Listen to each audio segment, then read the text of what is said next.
Good evening, everyone. So now I'll be explaining about the pin jointed frames using stiffness method, and these are plane frames. Pin jointed plane frames are also called as trusses. So this analysis is pretty simple and very easy to solve. Hardly we have only one derivation and corresponding problem. So till now, the truss analysis you have carried out using the method of joints or method of sections. And if it is an indeterminate truss, we have used the previous concepts to calculate the deformations and forces in the truss. But using stiffness method, this concept becomes pretty easy. So let us see.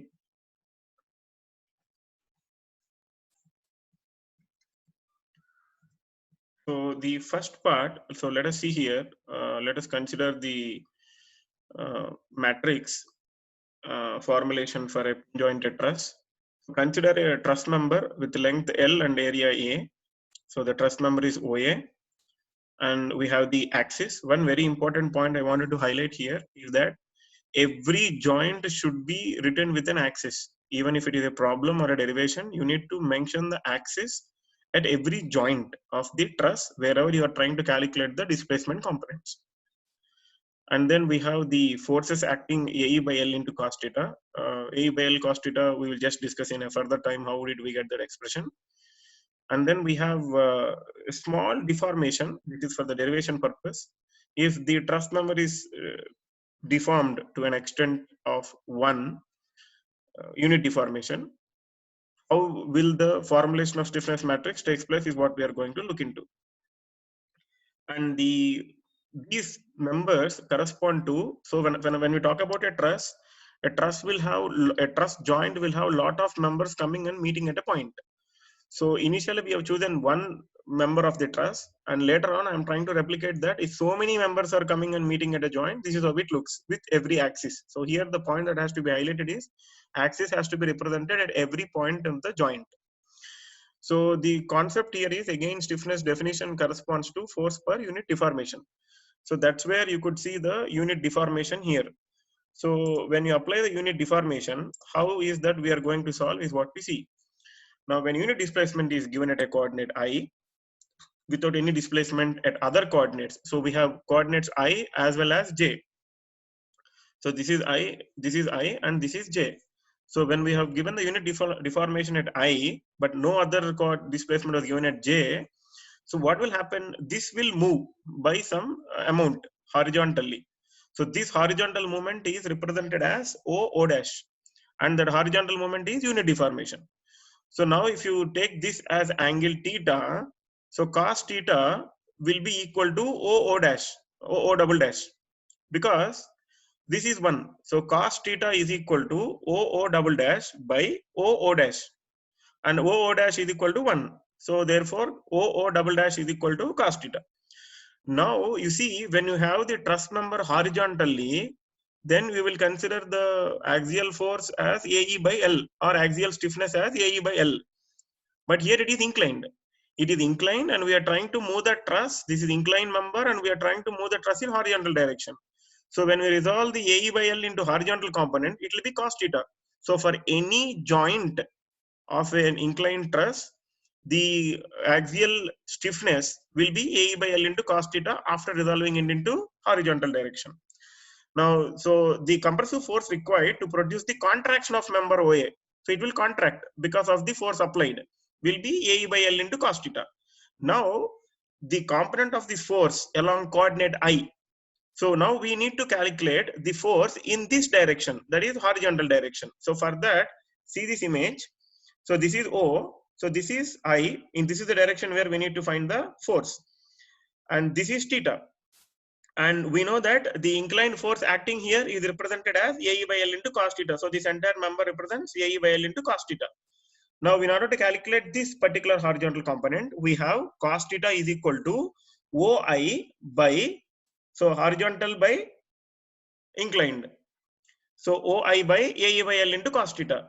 So that is equal to, now we need OI, that is I direction force.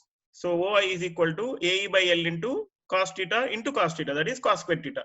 So we obtained the horizontal component of the force in the coordinate direction I as AE by L into cos square theta.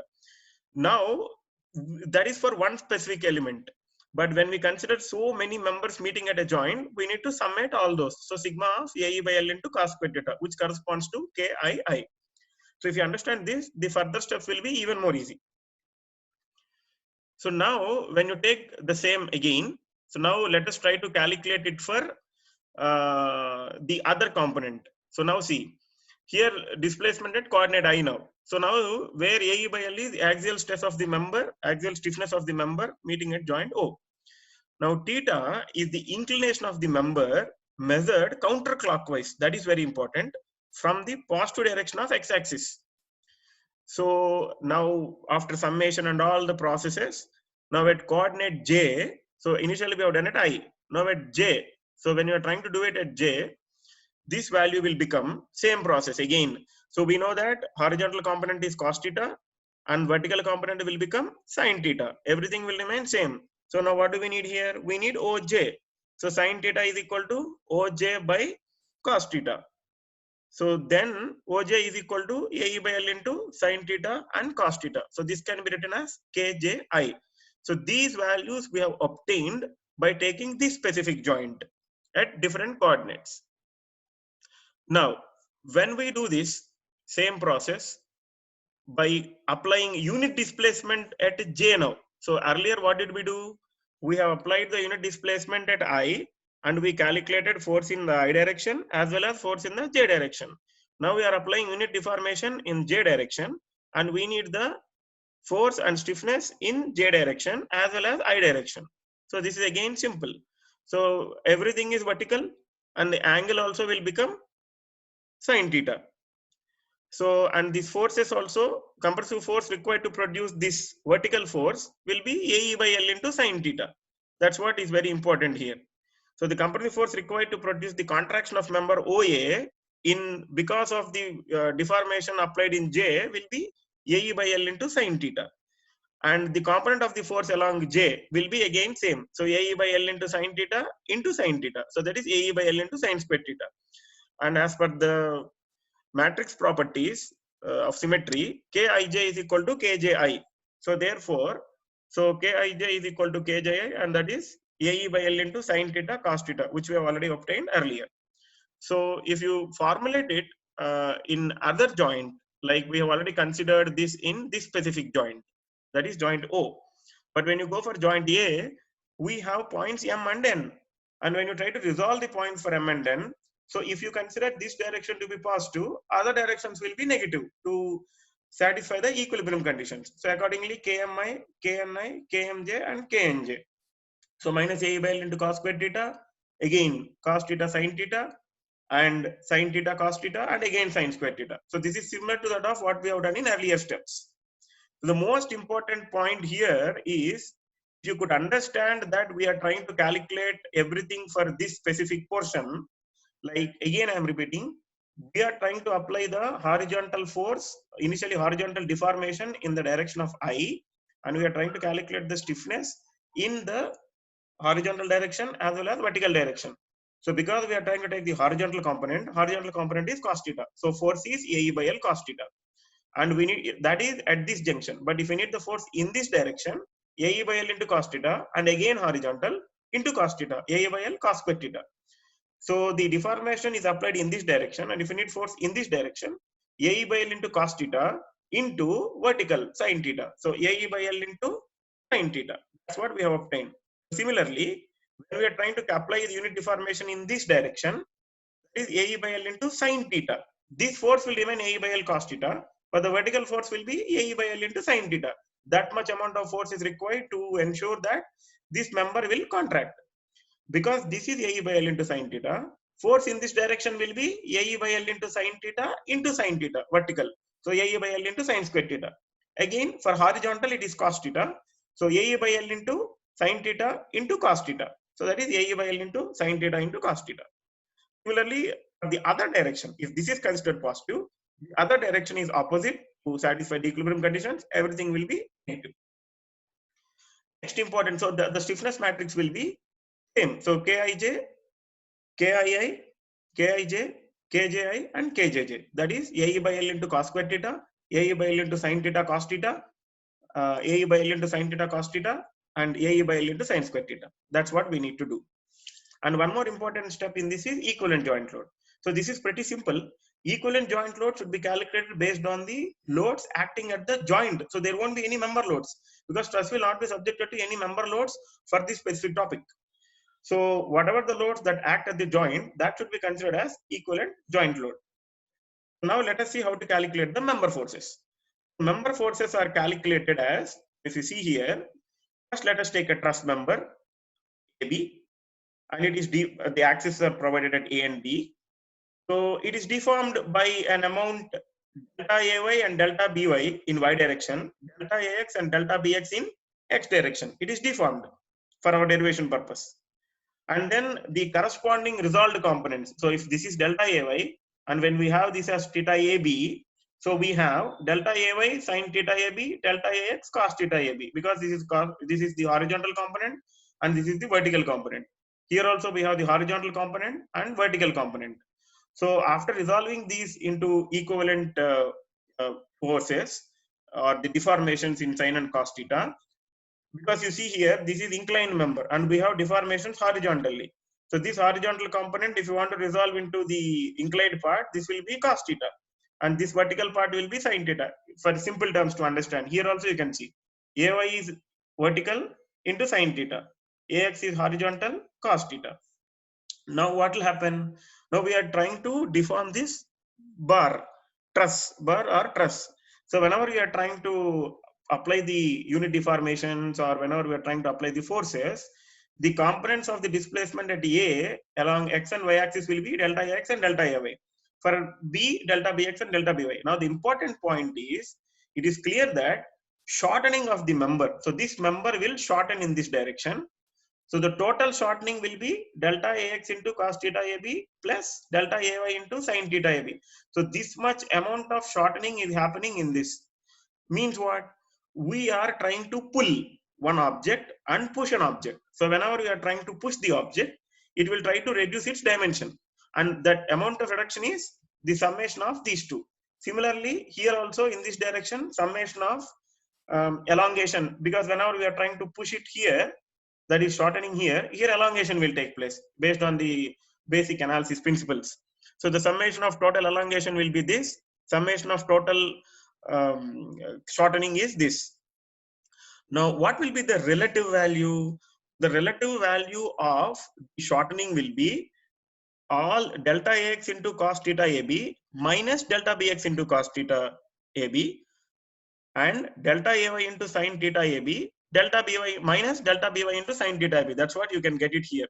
So the total shortening will be delta AX minus delta BX into cos plus delta AY minus delta BY into sin.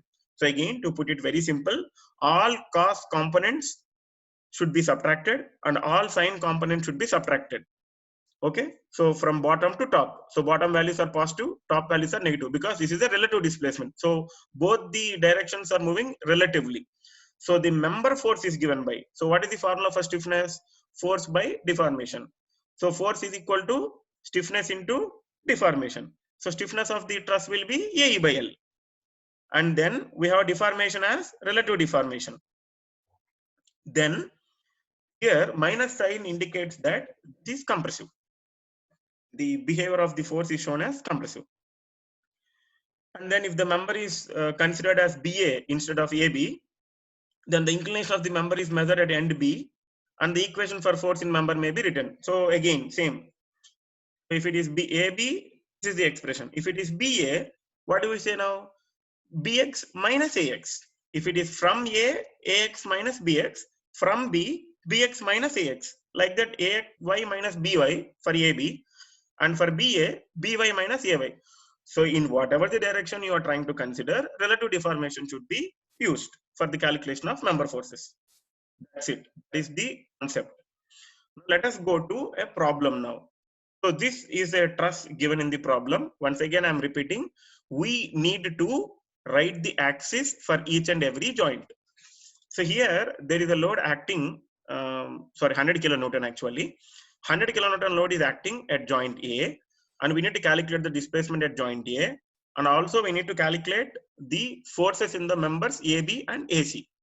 So whatever the values that are written on the members is the cross-sectional areas, and Young's modulus is 200 kN per meter square. So some of the important points here are joint A. So we need to find out the unknowns. So that is very important in a truss. Every free joint will be subjected to one horizontal displacement and one vertical displacement. So in the problem, joint A will displace both horizontally and vertically as well. So the unknowns are the deflections at joint A, and that will be given by like this. So horizontal deformation component and vertical deformation component. Then we have equivalent joint load for the given truss should be only the loads acting at the joint where deflection has to be calculated. So where the deflection has to be calculated here horizontally, is there any horizontal load? No. So because there is no horizontal load in the direction of 1, that is P1 should be equal to 0. And in the vertical direction, we have, so we choose the upward direction to be positive and downward direction to be negative. In upward direction, we have one unknown component and we have downward force. So P2 will be minus 100. So considering all those parameters, and next for the calculation of angle, we need to write the axis at every joint. So this is what I have done here. So axis theta for AB. So if you take this axis, this line is passing through the axis, right? And the inclination will be 180 degrees. So that's what the basic phenomenon, because this is 0. So, and this particular component, not 0, this particular component can be 180 degrees. And then theta for AC. So for AC, what do we need to do? You see here, this is the inclination we need. So AC is equal to, so cos theta. So cos theta is equal to 4 by 5. So this Pythagoras theorem, we get this inclined member length as 5. So cos theta is equal to 5. Cos theta is equal to 4 by 5 and theta is equal to cos inverse 4 by 5 plus it is in the third quadrant, that is beyond the 180 degrees. So for third quadrant, cos inverse 4 by 5 plus 180. This is one more additional phenomenon. So remember one thing, whenever you are trying to calculate the angle of inclination for a specific joint, axis plays a role, and in which quadrant it is falling under plays a crucial role. That is why here also we got 180 because it is in second quadrant. Now this is in third quadrant. Because it is in third quadrant, 180 plus theta. That theta will be 36.52. That's what we have obtained. So 216.52 here. Then we need to calculate the member forces. See here, member AE by L, area and Young's modulus are given in the problem. So these are the area values for each member. So theta we have calculated, cos theta, sin theta, AE by L cos square theta, AE by L sin square theta, AE by L sin theta into cos theta. So if you see, problem will remain same for any category of problems. And here in this problem, this member is fixed. So we need not consider that member. That is also one more understanding we need to get. Now what do we need to do? Summation of all the forces or all the stiffness components acting should be considered. That is, summation has been done here. So again, I'm repeating, axis should be carefully taken. Every joint you should consider an axis. And whenever you consider an axis, you need to understand that you need to also consider the quadrants. So first quadrant, second quadrant, and third quadrant. Here we have this in the second quadrant. That is why it is 180 degrees. And then we have it is in third quadrant. So 180 plus theta. That's the understanding we need to have. So the stiffness matrix is obtained now. K11, K21, K12, and K22. So calculation of unknowns. So K delta is equal to P, delta is equal to K inverse P. We already calculated P. P1 is in horizontal direction. There is no load, 0. P2 vertical, downward is negative. So once we obtain the delta 1, delta 2 values, we need to calculate member forces. So how do we need to calculate member forces? AE by L, theta AV, and then SAB. So SAB is to be calculated based on what? Minus of the force obtained, minus 500 into the corresponding values of the same formula. I'll go back to the formula again. So see, AE by L into delta AX minus delta BX, relative displacement. So AE by L value is minus 500. And then here 0.267 is the deformation obtained here. And at far end, the deformation is 0. And here deformation is minus 0.703 and the other end it is 0. Similarly, so then we'll get the member force for AB. For AC also we follow a similar methodology. So AE by L, theta AC, and the corresponding relative displacements, sin theta and cos theta, wherever we have. So this is one of the easiest way to calculate the member forces in a truss using the matrix methods. So if you have any doubts, we can discuss about it. You can text me or we will have it in the live session. Thank you.